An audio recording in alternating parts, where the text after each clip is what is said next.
Welcome to Vibrant Living with Nusha. I'm Nusha, a former climber of the corporate ladder turned lifestyle entrepreneur. Each week, I'll bring you an inspiring message to support you in designing and creating a vibrant, fulfilling life. Thank you for joining me today. Now let's get started.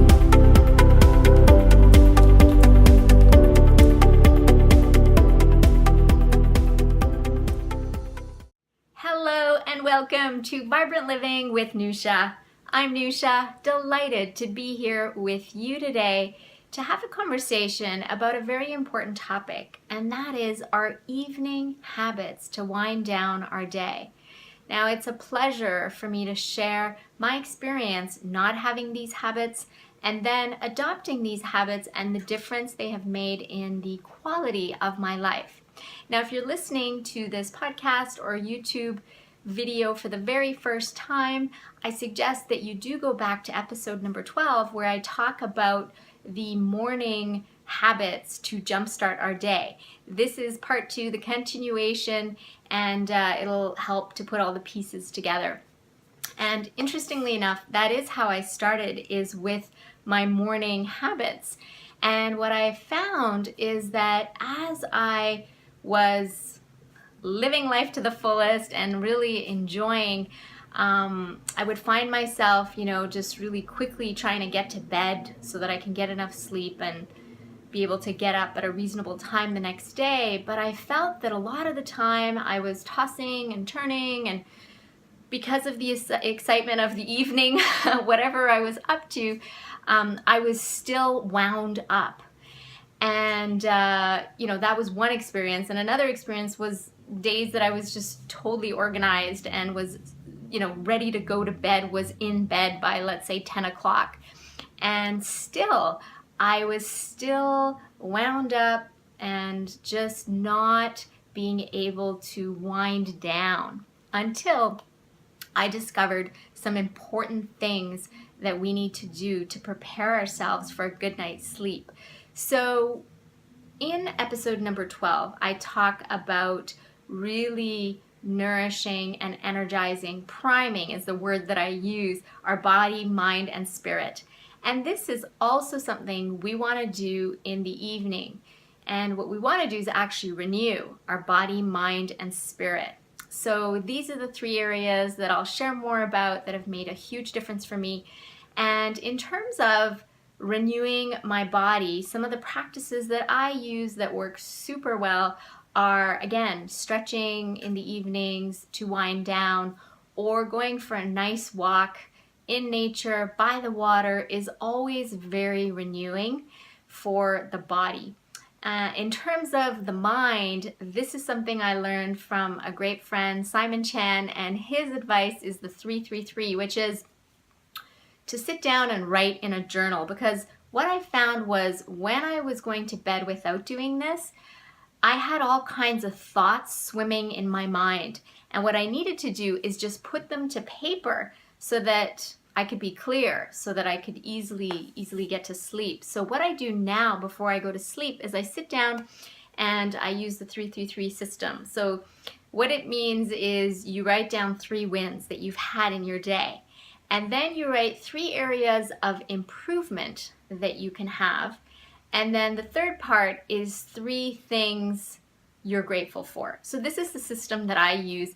And in terms of 3 things you're grateful for, it can't be the same thing. They have to be new things. So that makes it fun.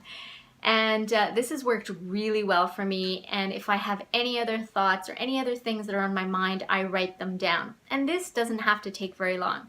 You can take 5 minutes or take longer if you like, if you wanted to get some more things off your mind. And the last thing is the spiritual renewal. So some of the things I love to do is to light candles. And as you can see in the back there, I've got some candles. That is one of my favorite things to do. And I obviously turn my computer off and give myself about an hour to wind down. So I know some of my friends have shared that, the computer's on and then they just, within 15 minutes, they're wanting to get into bed. but it is important to give yourself that time and space. And I know that they have had great results. I have had great results just reserving an extra hour before you go to bed to have these practices. And so would love to hear how this goes for those of you that do have some challenges winding down for the time for sleep, and to hear what your experiences are if you choose to adopt these 3 important habits. And for those of you that are already practicing these habits, would love to learn what are some things that you may do that have worked really well for you, so we can all learn from each other. So please feel free to comment at the bottom of this video, or you can join us on our Vibrant Living community, where we would love to hear your experiences as well. So there are some books that I mentioned in episode 12 that I'd love to share again and add another one. So one of them is The Healthy Home, awesome book. And then we have The Compound Effect. And the compound effect in this case, if we aren't getting a lot of sleep and not sleeping properly, it can have an impact obviously on our productivity the next day, as well as long-term basis, just affecting our health, because as we're sleeping, some very important things happen, and the better our night's sleep, the better we can function, not just the next day, but it has a compounding effect. So that's also a great book to read. And also The Power of Habit is the other book that I shared. And the 4th book that I want to share is by Arianna Huffington, and it's called The Sleep Revolution. So she shares some beautiful tips in there that can also support you on your journey. Thank you for being here today. It's been a pleasure to share with you and to connect in this way. And until next time, be vibrant, be bright. It's your birthright. Now, let's go out there and shine our light.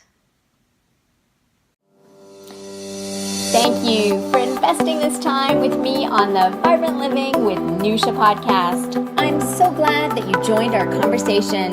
If you would take 2 minutes to positively impact someone's life by sharing this episode, that would be wonderful. Please leave us a review by visiting iTunes. Let us know what you enjoy and what you'd like to see more of. It will support us on our journey to causing a worldwide